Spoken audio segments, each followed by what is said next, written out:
So I wanted to thank you all for coming out this evening to this virtual training. We're really excited to be able to have Mike tell us pretty much all we need to know for the Nest Box monitoring season. That season is getting started. We're already seeing activity around the Nest boxes, which is always very, very exciting in terms of just seeing who's going to show up to the boxes and who builds nests.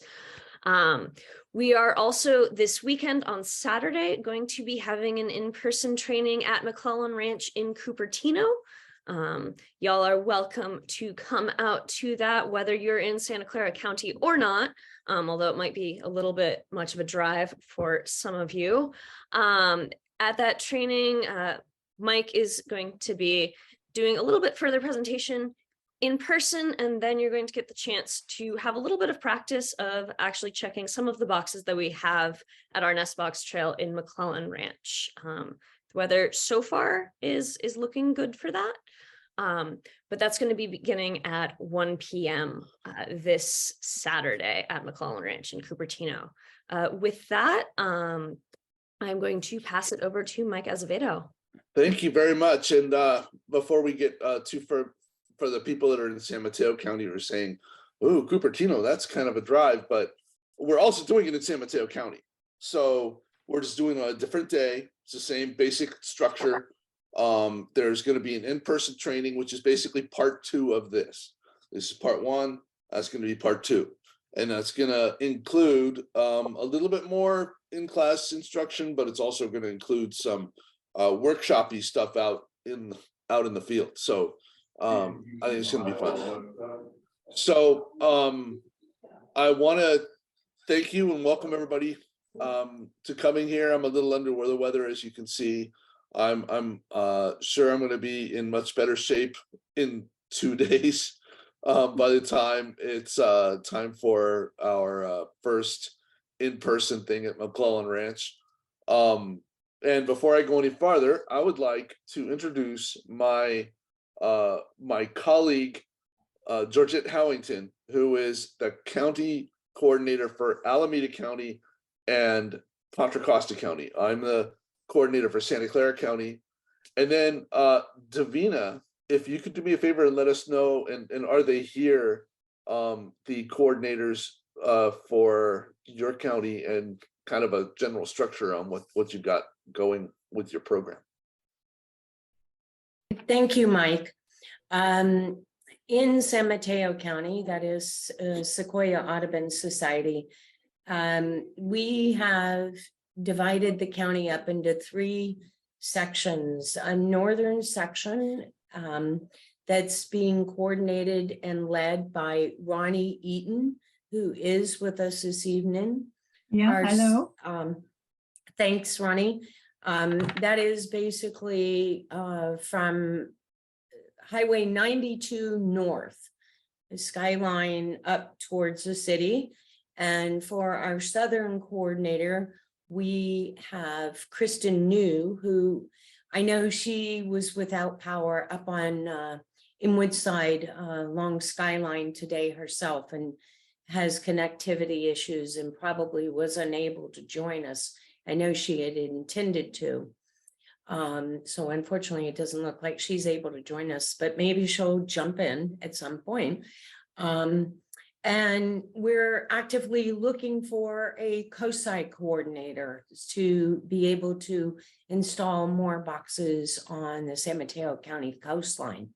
So anybody that has any interest in that, don't hesitate to reach out. Excellent, thank you. And by the way, Georgette has actually been back this even longer than I have. So she is going to be basically running the chat. If you have any questions as I'm going, just go ahead and type them into chat and she will see if she can answer them quickly. And if not, then we'll have a little Q&A at the end and we'll take care of those questions that need a little bit more time. So thank you. We've got great programs and they are making a difference. They really are. I want to talk about, first of all, thank you, Santa Clara Valley Audubon Society, for sponsoring today's webinar.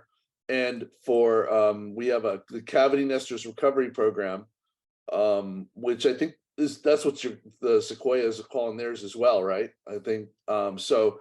2 different Cavity Nester Recovery Programs for 2 different counties, and those are very special because it means you get more support than the average county would be able to give you. So that's a wonderful. You got the California Bluebird Recovery Program, the North American Bluebird Society, the Southern California Bluebird Club. What is up with all of these bluebird societies? Because there's more than that. There are other cavity nesting birds. Why is everybody so up on bluebirds? Well, they're an iconic species. We have them in the Disney cartoons. They show up pretty much everywhere. Whenever you see a little bird, it's always blue, right? They're the kind of bird that you would notice when you were a kid walking home from school, and you would see them flitting around in the field. And then later on, you're an adult and you realize, where did they go? I'm living in the same place that I used to. I should still see them, but they're not here. Which is why basically they're an indicator species. They tell us what is going on with the cavity nesters in general, and with other birds in general. And we really need to pay attention to what is going on. But the truth is that the fact that the bluebird is the flag bird, the flagship bird that we use, is you can be nice and say that it is because like I said, it's an indicator species, but you can also say that it's a shiny thing that we notice, and if you're not careful, you might forget that there are nearly 20 other cavity nesting birds in California that also use nest boxes, that also require cavity nests, natural cavities, and that are suffering from the same fate that the bluebird is, which I'm going to be talking about today. So first of all, habitat is really the issue at hand here, because the simple version of what habitat is the food, space, cover in the water, and the places to raise your young, and really the last bit is, and anything else a particular animal would need in order to survive and reproduce. So all those things are needed in order to be habitat. And if you take one away, it's not habitat anymore. Despite the fact that it looks like habitat, it's not habitat. It doesn't mean that you won't ever find a bluebird in an area that is missing one component. But the truth is that you're never really going to have a total, complete habitat when you're missing things like that. And in this case, the thing that we're missing is places to raise young. This cartoon that I found, it's a mountain lion standing in front of a bulldozer, and the mountain lion is saying, "Your yard is starting to mess with my living room." Well, large scale habitat destruction, obviously that's an issue for all kinds of wildlife. It's actually really sad thinking about how much is lost when a good native area is just plowed through like that, because there's stuff you don't even see that you're losing. But the bluebird, it's a little bit different story. And I asked from my friend Papa John to draw this cartoon. It's a bluebird up in a tree, and the man with the chainsaw, he's there to take the tree down. The male bluebird says, "Let me get this straight. You want to cut down my home so it doesn't fall in your car?" And the female says, "Ask him if we can live in his car." Because the truth is that we're taking down the natural cavities that they use to nest in. So when we talked about that, the habitat thing here, you really are removing places to raise their young. And that means that you're not going to have any new members of that species coming by. There really is a chance that that you're going to not have that species there anymore. And we have them moving back in to many new places because we've been doing our best to help them with these nest box programs. They work. This is, of course, woodpecker holes. And, woodpeckers, they go about making holes in trees. They use, they can actually make their own nest. Therefore, they're called a primary cavity nester. What's the secondary cavity nester is a bird that depends upon a primary cavity nester. The secondary cavity nester cannot make their own nest. They're dependent on woodpeckers, but there is also another kind of a natural cavity, and that is one that just comes about through rot. If you've ever seen a stump, and in that stump is a big hole right in the middle where the heartwood used to be, and that heartwood rotted away. And then you realize that before that tree was taken down, that there was already a fissure running right up the middle of that tree. The branch breaks off up here somewhere, exposes the hole in the middle, and turns into a natural cavity. So those are two different kind of cavities that can be used as homes for secondary cavity nesting birds. There's one issue with both of those, and that is that the trees are not in good shape.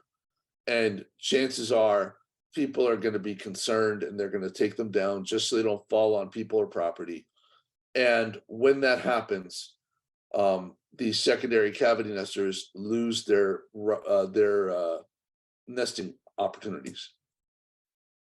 Now, we try and put up a birdhouse or a nest box to help these birds, but somewhere along the line, humans got derailed and they started screwing up their priorities, because this is a birdhouse, which tells you why we've really corrupted the word birdhouse, because this is not a house for birds. This is not something that birds should be living in. We need to have a structure that is made for the birds to live in, that is there for their safety. Keep their safety in mind. I'll talk more about that. This is I think they call it's like resin or something like that, but I'm seeing more and more of these type of bird houses that are cute. Obviously, in this case, they're kind of a historic representation of buildings that used to be on the property. But unfortunately, what they don't do is, again, provide good houses for birds. These are all out in the middle of fields on 8-foot poles. Basically, somebody thought that they could just put all of these different boxes out in the middle of a field, and that's all they needed to do. Well, the truth is that all of these different birds have different ideas of what they want, where they want to see their nest box, how big an entrance hole they should see in their nest box, and things like that. Because and certainly from a standpoint of safety, obviously sometimes, many times, birds will move into a situation that is not that safe for them. The reason is desperation. They need somewhere to go in order to raise young. They are very driven to reproduce, and they are going to go ahead and do everything they can to reproduce. So safety is what we need when we're putting up nest boxes for the birds. We need to keep their safety in mind. Their babies are hunted 24 hours a day, 7 days a week, by all manner of different creatures, slithering, flying, crawling, and it's and so we want to make sure we do everything we can to help them not fall victim.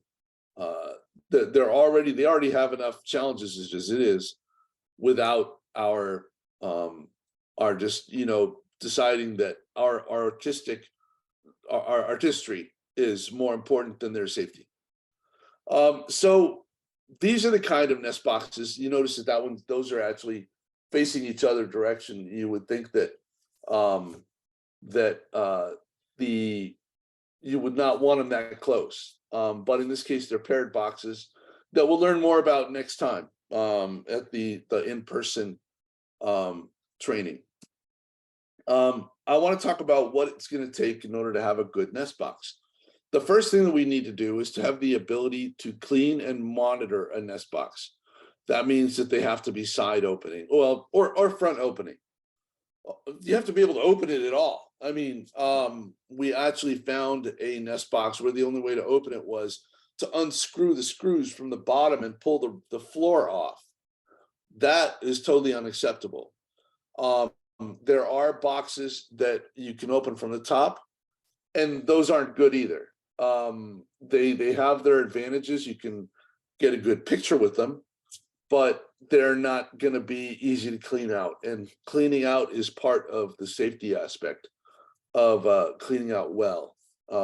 So you want to be able to clean it out. You want to be able to look and see what's going on without causing too much distress. And then predator guards. I got two different predator guards, or three different predator guards I want to show you here. This one is a wood guard. So all it is just a piece of 2x4 that has a hole driven through it that is the same size as the hole that it's supposed to be. And then you put that over the hole on the nest box, and it causes a tunnel. The birds are okay with going through a tunnel.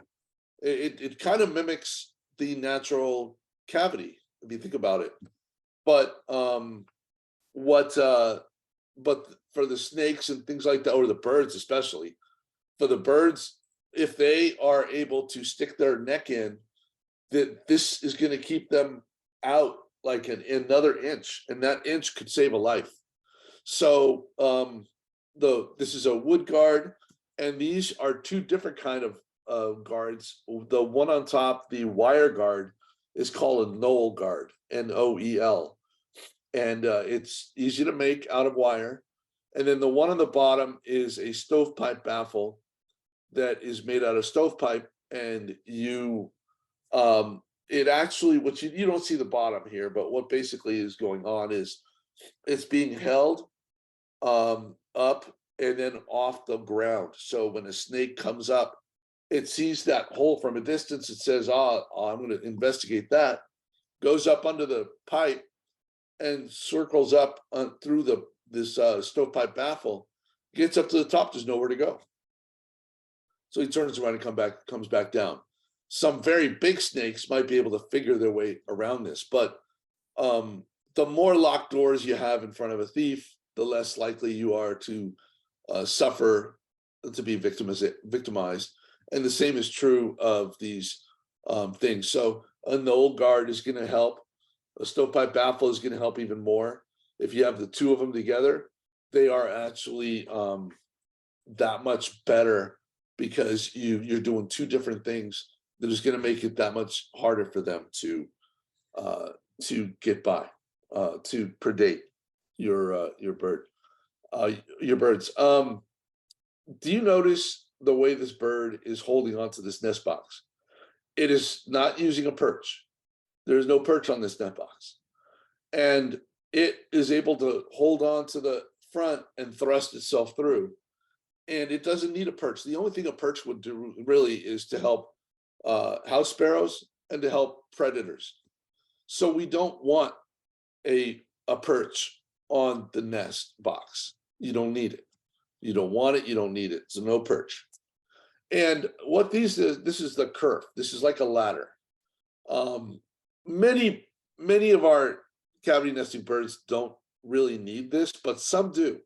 Specifically the violet green swallow. The violet green swallow has legs that are further down its body, and therefore it's not quite as able to reach up and walk up the side of the nest box. And if you think about it, that's not what a natural cavity would look like, right?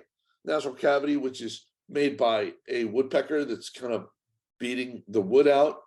So in this case, you've got a sheer side. So it's not that easy to climb up. But if we put a kerf here, which in this case was made by scoring a separate piece of wood and gluing it in place. Other cases, they will take a nail and just make scratches. Or you can take you still have the front with the entrance hole, you could take a circular saw and just kind of hit along the bottom and just try and again, make little grooves in there. That's what crimps are.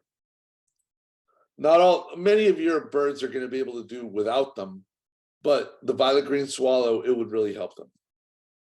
And the overhang, there are exceptions, but overhangs are helpful by keeping rain out and providing like cats jump on top and then they start fishing around trying to get and so the longer that overhang, the more precarious the cat would become. You want to have proper dimensions. So this is a 5-inch by 5-inch box, I believe, which is generally, in other words, the floor is 5 inches one way and 5 inches the other way. And bluebirds do well with a 5-inch by 5-inch box. Whereas a wren doesn't really need a 5-inch by 5-inch box. They could do with a 4-inch by 4-inch box. And the reason, of course, is because you're talking about larger birds, in the case of the bluebird, and they're going to be in there flapping their wings in each other's faces while they're trying to learn how to fly. And especially once they get like adult size. And so you don't want them into something too cramped. So you don't want it too big either, because you don't want it to have any bigger a wind profile than it needs, because a wind profile could cause trouble. It could get blown down, or it could just cause various other problems. If you look at the corners of this box, we're looking from the top. So we turn this box over and we're looking from the bottom down.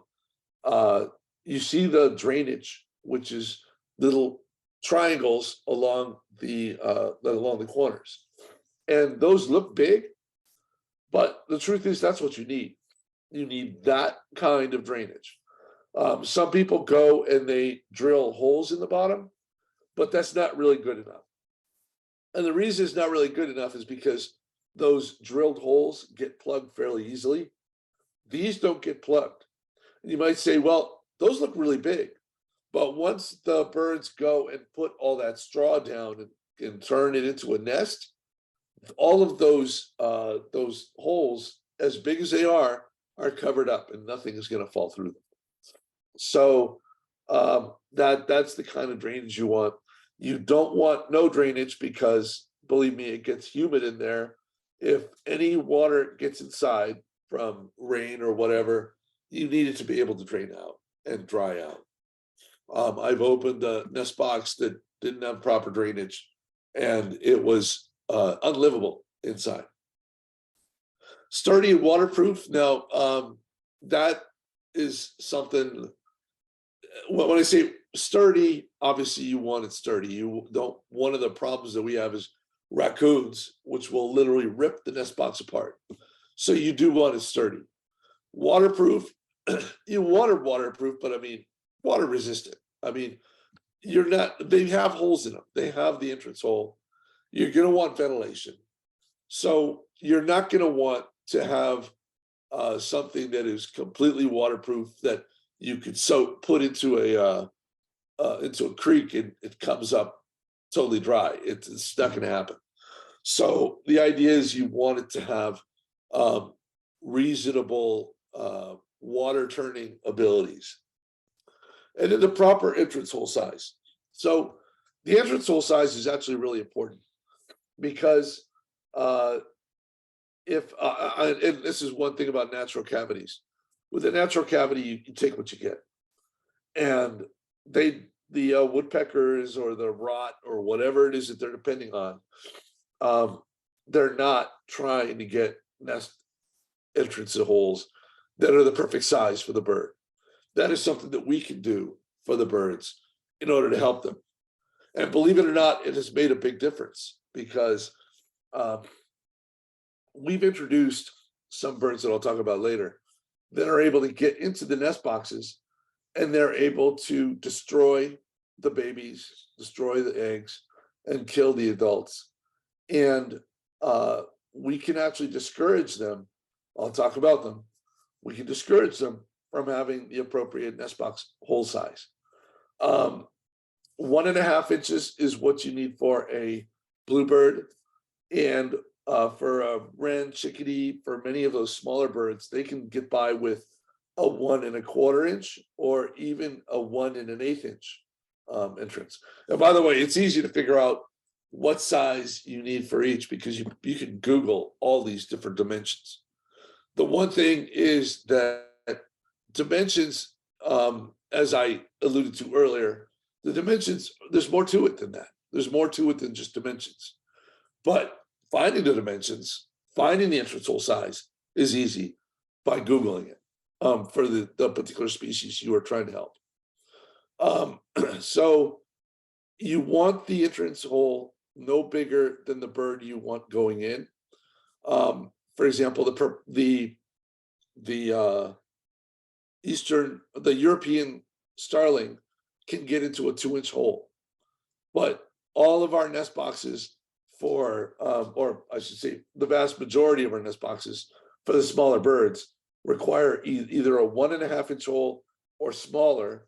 That means the starling is locked out of all of them as long as we are watching to make sure the woodpeckers do not open that entrance hole size.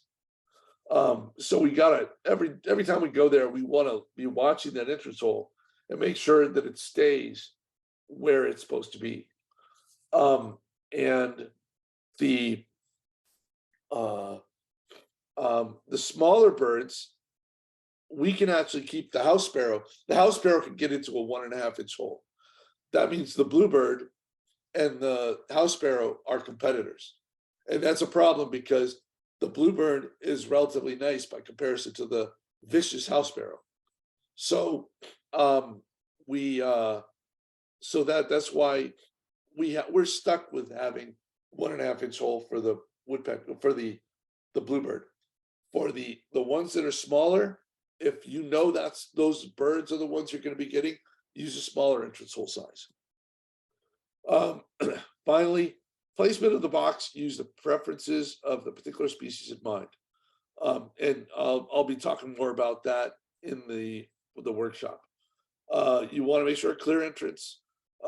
When the birds come up, you don't want them to fall victim to a predator that is hanging around the entrance hole. It's because maybe it's really crowded and it's hard to see the predators hanging around, sitting on top of the box or something like that. So you want them to have a good, clear vision as they're going up to the box to get inside. And the bird species should already be in your neighborhood during the breeding season. And when I first started doing this, I was like, I wanted to know what the secret was. What is it? Because I know that, you put a nest box out in your yard and nothing moves into it. What is the secret? The secret, believe it or not, as stupid as it sounds, is that the bird has to be there or it's not going to build a nest in your yard. If the bluebird doesn't live in your neighborhood, you're not going to attract it there by putting a nest box in your yard. They come in for the food. If they find the food and everything else they need for habitat, they'll be looking for someplace to nest. And that's when you're going to use a nest box. That's when you'll get them to move into a nest box in your backyard.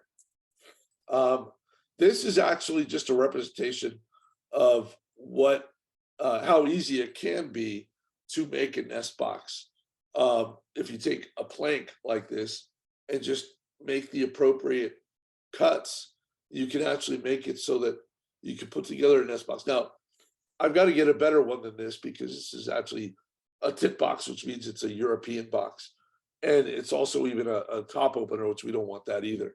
But I wanted to kind of give you a visual representation of what it would be like to just be able to just take a plank and turn it into the things you need for making a nest box. How do you mount a nest box? There's several different ways of doing so. The pole versus post versus tree versus hook. This is a hanging nest box. And it was developed by Dick Purvis down in Southern California. And the hanging nest box has been found in California to be one of the safest kinds of nest boxes. But don't tell that to the people in Louisiana, because they will think you're crazy, because they have snakes that climb around in their trees looking for things like this. In California, we do have even the gopher snakes will climb the trees every now and then, especially if they see something to go after. But in general, the hanging nest box is still safer than many of the other kind of nest boxes that you have out there in California. So they take a certain amount of finesse to build because they have to be balanced right. And Lee Pauser has put together a really good it's a whole report on how to make them. He uses plywood, and plywood is often discouraged to make nest boxes, but what he does is he makes sure and sands all of the wood before he uses them to make sure there's no residual chemicals on them. That's what they're really afraid of with plywood. So they require a retriever of some kind, and so this is again something we'll talk about at the in-person workshop. So the advantage is basically they're a very safe type of nest box. What about putting them on a post? So you can use a post to put them on. They only have to be up about 5 feet off the ground. And the problem with a post is it's easy for predators to climb up onto the post and get into the nest box. So from a standpoint of safety, it's not a great idea. So why would you want to ever do it? Well, in my county park, I'm really restricted on what I can do, where I can put my nest boxes, because they have lots of posts, but and I can put them in trees. I can put them as hanging, but I can't really I can't put poles up. And so poles are really, I'll talk about those, but poles are really the other really best way to do it. They don't want me to put them on the trees. They don't want me to put them, so it's better to put them on posts. And the advantage, you can put up a nest box by just zip, zip, zip with a battery operated drill driver, and it's up, and you come along next time, and obviously it's been hit by a predator. You can remove it and put it somewhere else, and hopefully the predator will suddenly not know where to go to find it next time, because they will return. If they find food in this nest box now, they'll be back in 3 weeks. So you want to be careful. And then, so that's the advantages, disadvantages of the post. They're easy to move around, but they're also easy for the predators. The pole mounted nest box, if you were going to go across country, across this country, and be Johnny Nest Box and plant nest boxes everywhere, this is the best way to do it, because this would be the safest version of putting up a nest box away from predators, especially if you use a stovepipe baffle and a knoll guard. So those really are the best ways to do it.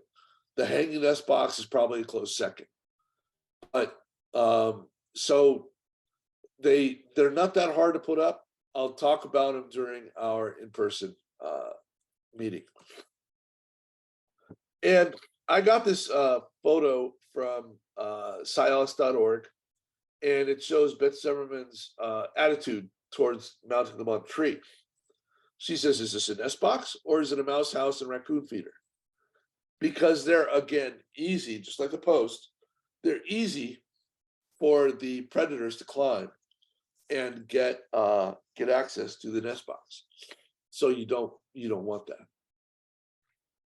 that. I talked about the problems that we're having with birds, bad birds, and I mentioned the first one's the European starling. So I mentioned that they require a 2-inch hole, which means that if we are careful about not allowing the entrance hole to be chewed open by woodpeckers, then they're not going to be able to gain entry into the nest box. They'll be able to try and get to them from outside the nest box. And when we use those predator guards, we'll be able to prevent them from getting further in there. But there's one bird, one songbird, that is not able, that they have to go head to head with the European starling, and that is the purple martin, because they require a 2-inch hole. There are ways to defeat them, but here in California, the purple martin doesn't know about that. That's why we're trying to save the purple martin by introducing them to slot and crescent shaped holes that they will be able to use and starlings will not. Anyway, the European starling did a real, they went head to head with the purple martin and really knocked them for a loop. All of the other birds, if we're careful, and again, natural cavities is a different story. Natural cavities, the starling can get in there and wreck their nests. House sparrow requires a 1.5-inch hole, so it goes head to head with our bluebird and any other birds that are using a 1.5-inch hole. There are larger nest boxes, such as for a flicker, for a kestrel, for a barn owl, but the starling had better not go after them, because they'll pick on somebody much bigger than they are, and obviously that's not going to go very well. So the thing about the house sparrows, they're very adaptable. They will take your nest box and use it. They'll move in really early in the season, and they will go brood after brood after brood after brood. They will literally go up to 4 broods and be there late in the season. And very few of our native birds even do 2. Very few do 3 broods. A few of them do 2. Most do 1 brood, which means that the house sparrow is really outcompeting our native birds in that case. And I mentioned that they are vicious and will kill adult bluebirds and adult other birds. We found them in the nest dead from attack from house sparrows. They're so anyway, and so they're horrible. We don't like them. If anybody, there's been some kind of a weird attempt to try and turn it around and make the European starling seem like, oh, it's not as bad as everyone's making it. No, they are as bad. And if anybody comes to you with an argument, you come to me and I will set them straight, because one of the reasons why they claim that the European starling doesn't harm the other birds is because they're not, all the records don't show. The reason is because the European starling can't get into nest boxes, and that's where all the records are coming from. We're not getting records from natural cavities. We're getting the records from the nest boxes that we are maintaining. That's how. So anyway, sorry, off my soapbox. Other challenges: snakes and raccoons. Snakes, if you go in, you will literally open up the nest box and you'll find it's empty. And if you were keeping track of where everything is every week after week after week, and you go back and you're like, wait a minute, wasn't there something in here last week? And you go, look, well, yeah, there were eggs in here. Well, the eggs are all gone. And you go in, if it's just empty, chances are it was a snake. The raccoons have their calling card. They will wreck the box, or they will, if they can get their hands in there, they will, we've got video of the little raccoon hands reaching in and feeling around. Oh, got that, and things like that. Jays and other birds, which again will have to find some way of sticking their head in, which would be a trick if they didn't have a perch, but that, they will sit there and just flap their wings or whatever and try and get in there. So predator guards really help with that. Ants can be a problem. A lot of times I'll find ants are actually all over the nest box, but they haven't been a problem. Um, the one thing about ants is that you never really know if it was the ants that killed them or if the ants moved in after the babies are already dead. And then of course vandalism, and I don't have to go much more into that, but if you want stories, I'll give you stories. Um, Now, one thing is that there's about a 10 to 20% mortality from egg to fledge when in the nest box. So there's you're kind of rolling the dice and hoping that you don't come along and find death in the nest box. But it is something you have to accept because, especially if you have a larger number of nest boxes, then you're going to find a lot of death because it's the wild kingdom out there, and they're also fighting heat and cold and rain, the insect population crash, and various other problems that pesticides that are used at the wrong time, things like that. So, and then once they fledge, once they get out of the nest box and they're living their first year, 80% will die that first year. So of the ones that fledged, there's 20% that will live after that. And luckily, they are really experienced, a much smarter group, and their mortality rate goes down way down. So that's what we're trying to do, is to pump up those numbers, because if we can get more birds out there, that was my phone, by the way, I didn't fart. If the birds if we're able to get larger number of birds out into the field, then hopefully more of them will survive and they'll do better when they have adversity. And then the natural mortality. Well, why would you find dead birds in the nest boxes? And it could be the death of one or both parents. It could be from, as I said, heat or cold, not enough food for all the babies, insects used nearby. So sometimes we'll come and we'll find there's an egg that didn't hatch. Well, obviously eggs are gonna go dud. That kind of thing happens. And then sometimes you come and you find the eggs have been there for a long time, and they simply haven't been. That sounds like abandonment of a nest.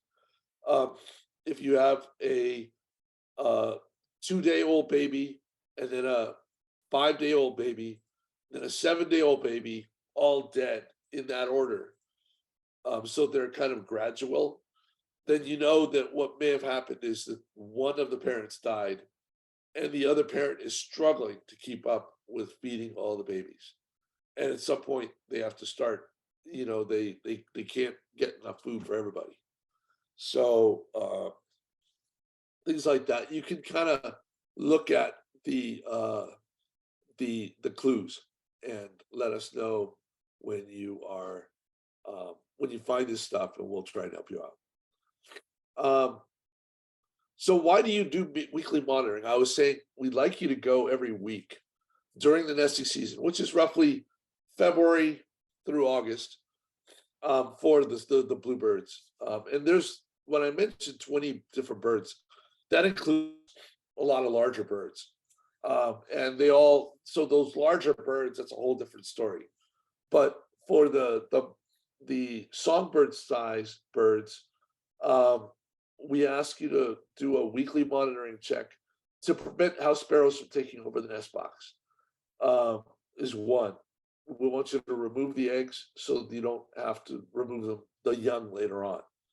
Because we know that people don't want, technically, house sparrows and European starlings are not protected by the Migratory Bird Treaty Act. And we could go and take their nests and even kill adult birds, but nobody wants to do that, right? So it's easier to get rid of the nest when it's in the egg form. So by going every week, we're able to find the house sparrow builds a basket style nest that goes around the entire inside. It's an unusual nest. In a way, it's a very attractive nest. In a way, it's a very unattractive nest because it's full of garbage. They get cigarette butts and all kinds of pieces of paper and stuff. So so that's one thing. Another is to prevent predation. And the way that works is that although predation will happen no matter what you do, you can identify trends and move nest boxes or take other action to prevent from future problems. So you come every week and you're kind of keeping an idea of what is going on, where you are in the cycle. Because like I said, you came along and you said, well, I had eggs. This week I had eggs.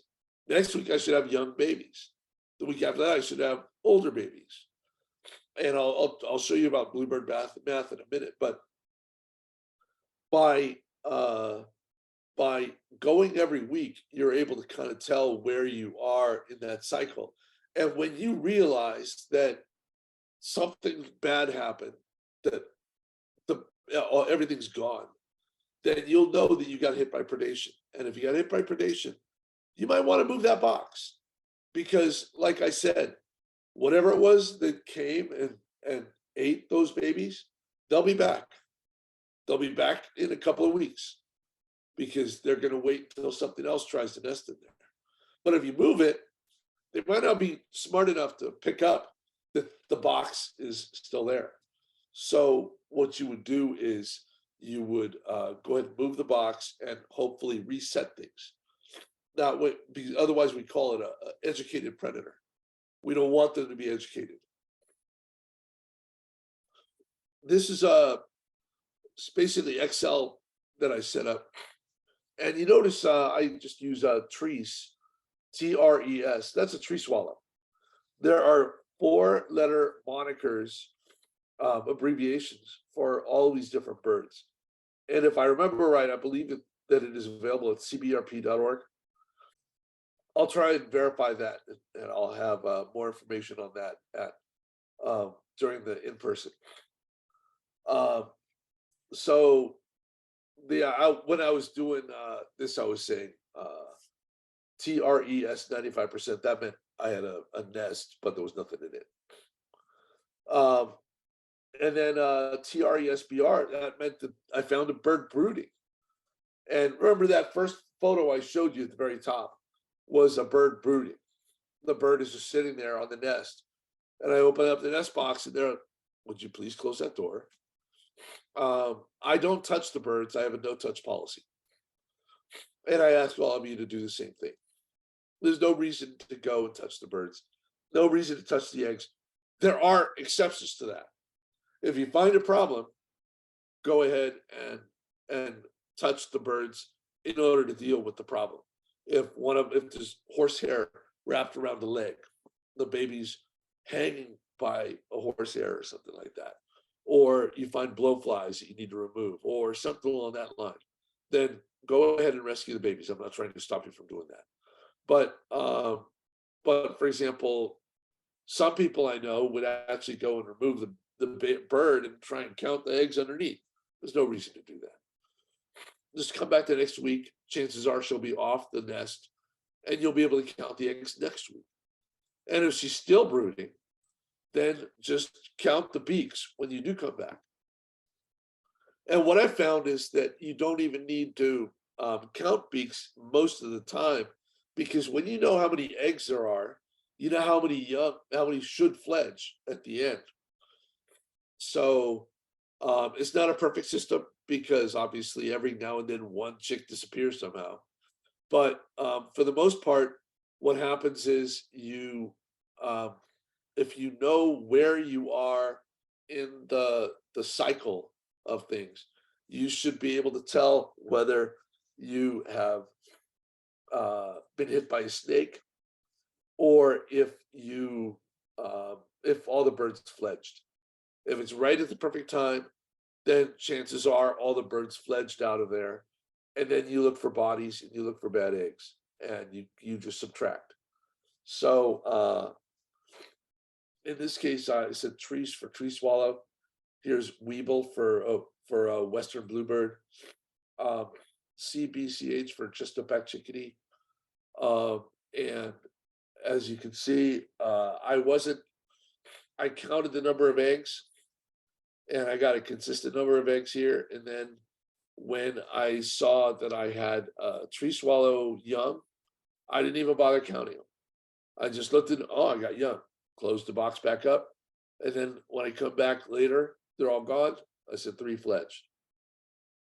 Like I said, it's not a perfect system, but it is generally it's good enough, and it is less stressful for the birds. I mentioned bluebird math. So what bluebird math is that the birds are generally on a fairly regular schedule. Now, this is basically from bluebirds, but it works roughly the same time-wise for the other birds. And that is that it takes about a day for them to lay an egg. So they lay an egg on Sunday, they lay an egg on Monday. Of course, it could be any day of the week that they start laying their eggs. But I'm just doing it for the simplicity of having a calendar here.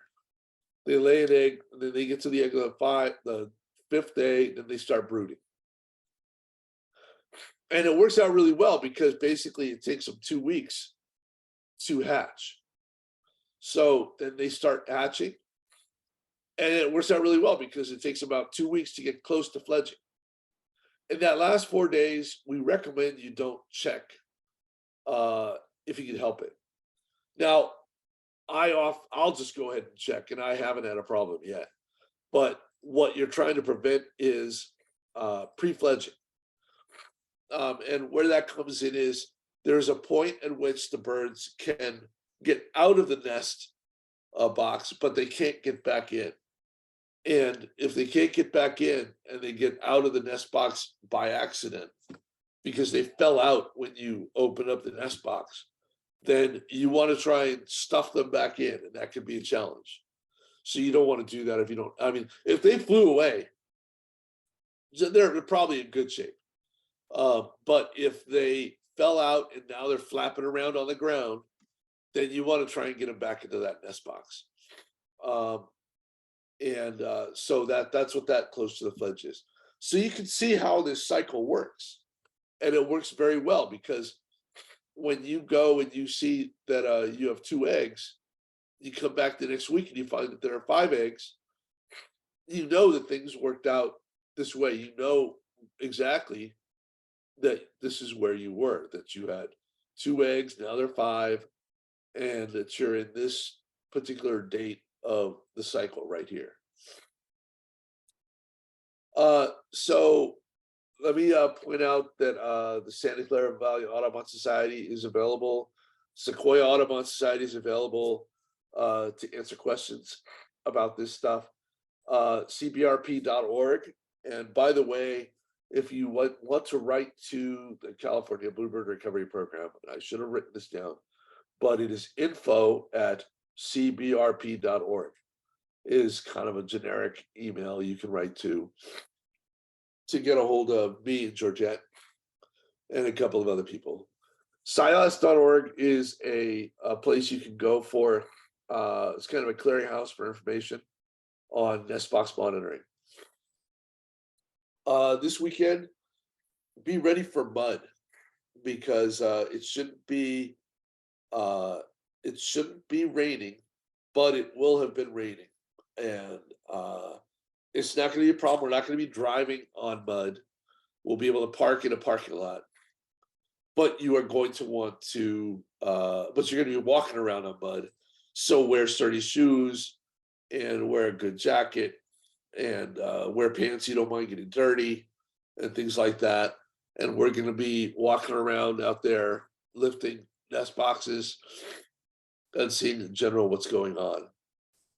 Does any now hopefully Georgette, you want to unmute and let me know how we're doing on questions?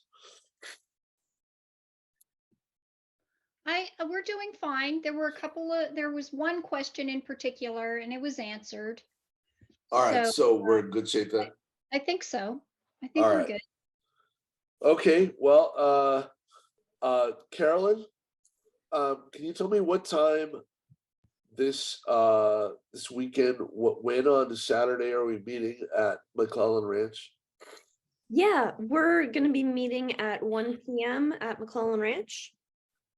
Okay, and does everybody know where McClellan Ranch is?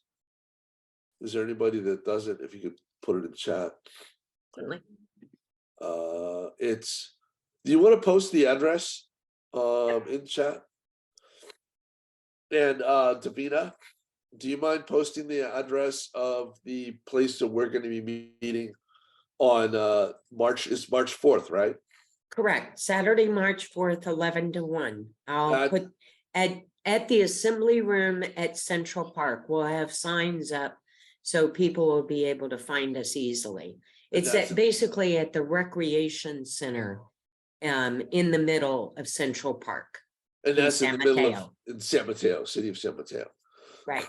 All right. So we have those two different things. Go ahead and keep in touch with us and let us know what and there you go. Why would woodpeckers go after nest boxes? Georgette, you want to answer that one? Sir, she's giving a fascinating answer, but nobody can hear her because she's muted. Sorry about that. That's okay. Well, woodpeckers want a cavity. And so sometimes they don't want to make their own cavity. And when they find one that they might be able to utilize, they'll go for a nest box. They'll even work very hard to make the opening larger. And Lee Pauser has had boxes where woodpeckers have actually enlarged the entry hole and then used the box for their acorns. So I actually had a Nuttall's woodpecker use my nest box a couple of years running up at 11. So the Nuttall's woodpecker would, and it turned out that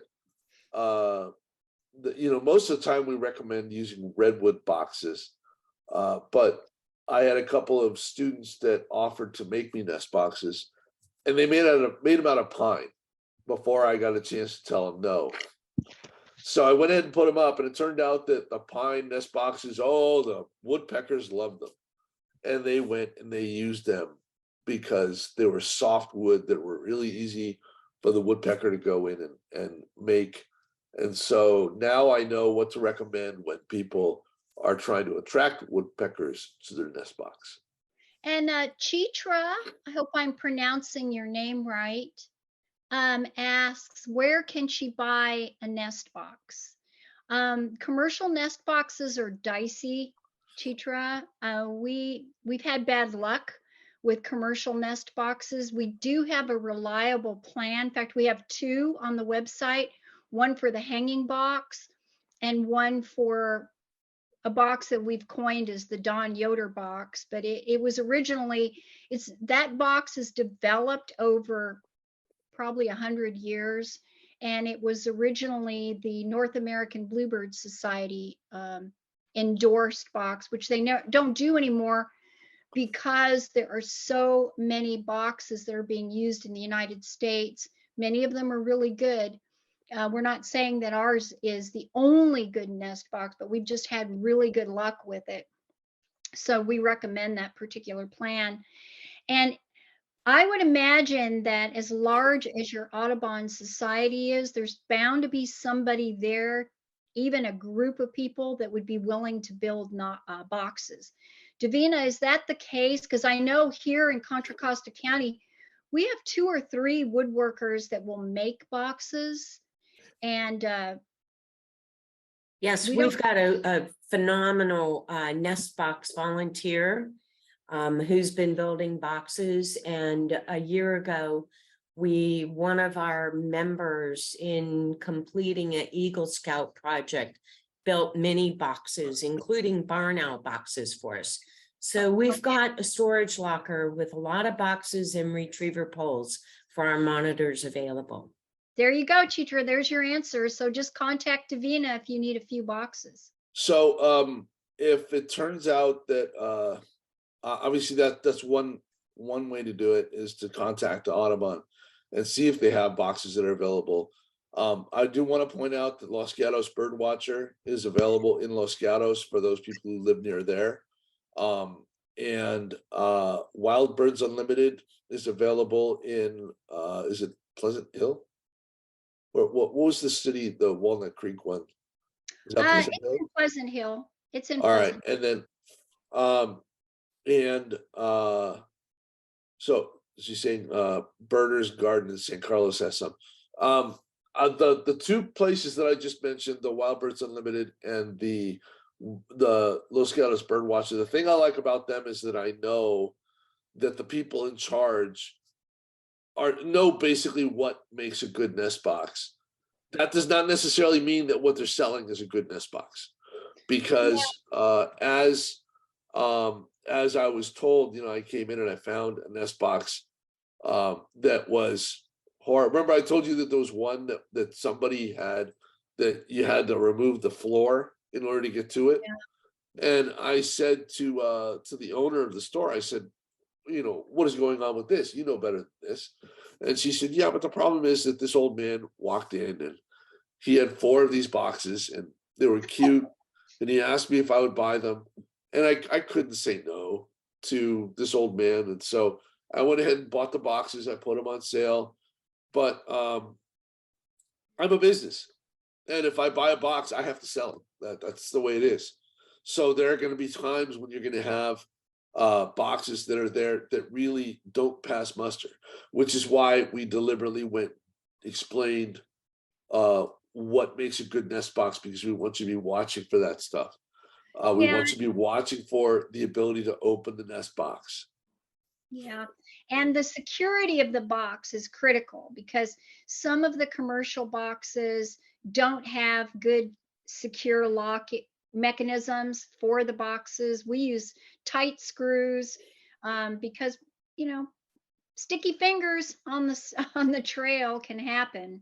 Hey, and so that's something to, Hey, Davina, Ronnie said she lost audio connection. Do you know what she means by that?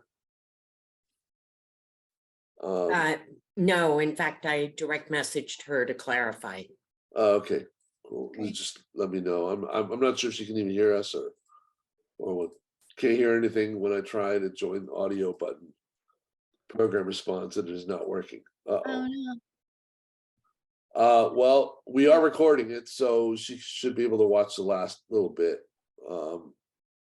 Anyway, we're in beyond that last hour, so why don't we go ahead and call it a day, and we'll see you either in San Mateo or in Cupertino, and it's gonna be fun.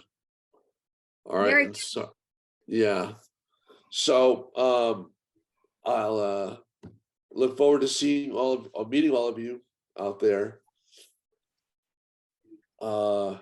And thank you to everybody from San Mateo County. We'll look forward to seeing you on Saturday, March 4th. Thank you, everybody. And if you've got friends who couldn't join us tonight and want to help, we'll share the recording and get them up to speed. There you go. Yep.